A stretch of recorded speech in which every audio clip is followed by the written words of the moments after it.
my YouTube fam, how are we this morning?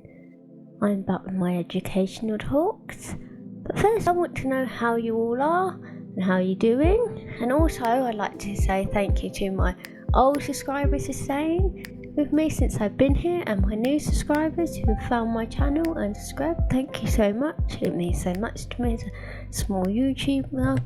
But also while you're here, there's a green button. If you press that, then when I upload, you'll get notified. How about that? Me and my content coming to you. Just press that little green button or that little bell button, and yeah, we will have more in your notifications. More because you asked for.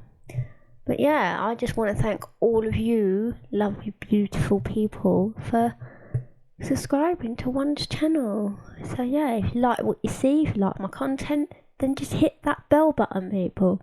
But anyway, today's talk, because we're back with the educational talk, we are going to talk, well, I should say, I'm going to talk about, I got my notes, as you well know, has to be scripted because my memory's crap, but let's get on with it. Autism and heat tolerance. Obviously, this will vary from traits, symptoms, the latter, because obviously, as I've always said, and I always do say in my videos, that, you know, we are not linear people and we will not have the same traits, symptoms, whatever in common. So yeah, it may be different for you, it may be different for anybody else. You may have one symptom that go, oh yes, and the other person will go, no, I don't have it. So you see what I mean? That's where I'm going with this. But anyway, let's get into this education talk. Autism and heat tolerance. Right, some information for you, my beautiful people. Let's get started. For ASD people, that's autistic people, you know, this can exacerbate,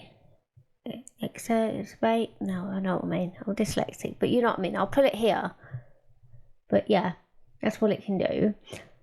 I'll give you two things, what autistic people can experience, right? One, hypersensitivity. Two, heat intolerance. Basically, our hypersensitivity is 20 times more. It's like spider senses in a kind of way. I can pull it on my theory, not that it's a superpower, it's quite annoying when you've got sensories that are 20 times more than anybody else. And heat tolerance, for me, I can either not cool down or I overheat to the point where it's like, okay, now I'm hot. Or there's another side where I can't get warm and I'm always cold. You know, there's no in between. But I'll put this like here or there. Hypersensitivity facts. I will give you 3. Sweat. If you're a person with hypersensitivity, be it heat or in lukewarm weather or any climate, do you sweat? I tend to, in the summer, sweat like a good, and then I go through different tops. It's like, oh my god, it's like, what's happening here? And yes, I have visited hot countries. I know I'm Irish, but I'm used to the cold, wind, rain, whatever. But I have been to hot countries and it's like, oh my god. But it's like, it's a different level of temperature, isn't it? And different humidity. But anyway, number 2, warmth. Number 3, feeling uncomfortable.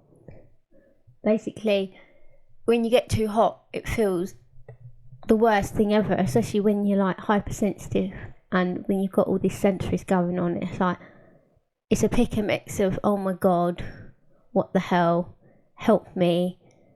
And yeah, this is probably what leads most to meltdowns and just not wanting to wear clothes or not getting warm enough and wearing too many clothes. You know, it's the balance of balances of balances. But yeah, but not every autistic struggles with this. So yeah, not every autistic will struggle with this. It may be different for you, I don't know. But if you can relate, let me know. Give me a comment down below. Or dislike it. Just let me know. Autistics and the internal thermometers are, right, we people are, internal thermometers. We're like the walking human internal thermometer. And I will give you 3 people. 3. We can't set it in any environment. So basically any environment we're in is like our body can't set our temperature to that environment. We just can't. We're not like neurotypicals. We're not going to go, oh yes, it's lovely. It's not. Our body's going, what the hell? Hey, what? Sorry, excuse me. This is from my experience. It may be different for you, but for me, when my body internal thermometer cannot set to the right environment temperature, it's just like, oh my god, it's just like hell, like literally hell. Feeling hot all the time, this is definitely me. It's like, especially towards the summer months, it's like, I don't mind, hot weather, but I don't like weather that is sticky, humid and horrible, and you overheat like you're a chicken in the oven. And this is me. Sometimes I get hot all the time, like every single time. Feeling cold all the time. So I said there's no in between. You either feel really hot or feel really cold, or you get both of these, and it's like, what the hell is going on? That's what your internal thermometer does. I know, it's lovely, isn't it? It's just like, great, thanks. It's like, I either can't get warm or either get too hot, and it's just like, why am I like this? It's like, well, because you're neurodivergent, and as well as our brain's been different, our body just totally goes out the window too. So yeah, fun times. Anyway, moving on. Here's a fact.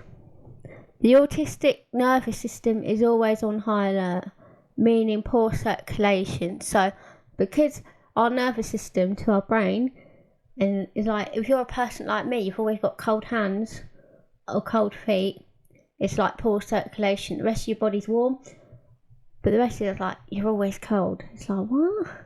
Hey? What's going on? It's like, why's the blood not running to the rest of me? And if you're neurodivergent, this is why. But you might not have this, so I can't tell you. This is just from my experience in me, either overheating or being too cold or not getting enough circulation anywhere. And it's like, oh, I'm warm here, I'm cold here, and down there. Right then, that helps. Also, the thermoregulation difficulties can accompany autism, SVD, which is sensory processing disorder, and ADHD. This can also be a high-low sensory. As you know, many of us autistic people have high-low sensories, depending on what it is. As you know, it goes down to smell, texture, material, taste, everything. It's just like, there's sensories for everything. And then the neurodivergent handbook is just like, there's not one, there's many. There's many sensories. We have autistic joys, we have sensory hells. It's like, yeah, it's just like, like being on a TV show and go, welcome to The Price is Right, but we're going to do it with sensory hells and autistic joys. And the latter of that for me would be more sensory hells than autistic joys. I'm not saying like every situation is a bad sensory hell situation, because I do have the autistic joys. Have you seen in my content? But anyway, I'm going off the subject. But no, if you're a person with a heat tolerance or, dysregulation, as I think they call it, and you're thinking, why am I so warm? Why am I so warm? Why am I too hot? Why am I sweating? This will be why. But like I say, it's not going to be the same for everyone. It could be different. For me, like I say, from my experience, I've always got hot. Like, not because, it's come up to summer, or it's lovely weather. No, it's just like, once summer hits, I get worried. I'm like, oh God, it's got to that point where I'm going to overheat like a chicken in the oven, and I ain't going to be able to cool down. And as the summer month hits, it's like, I change my top every day because I sweat so much. I know it's not lovely to say, but it's a bit icky. But that's my experience. Or I'm on the other end where I can't get warm and I'm too cold. It's like, buddy, what is going on with you?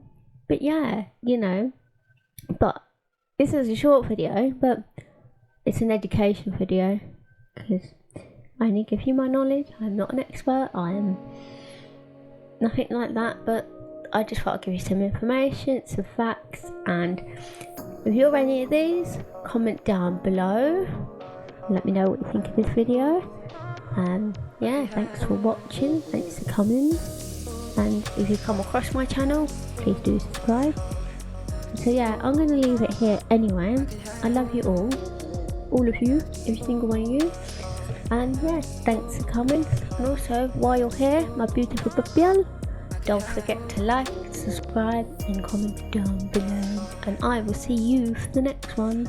Goodbye.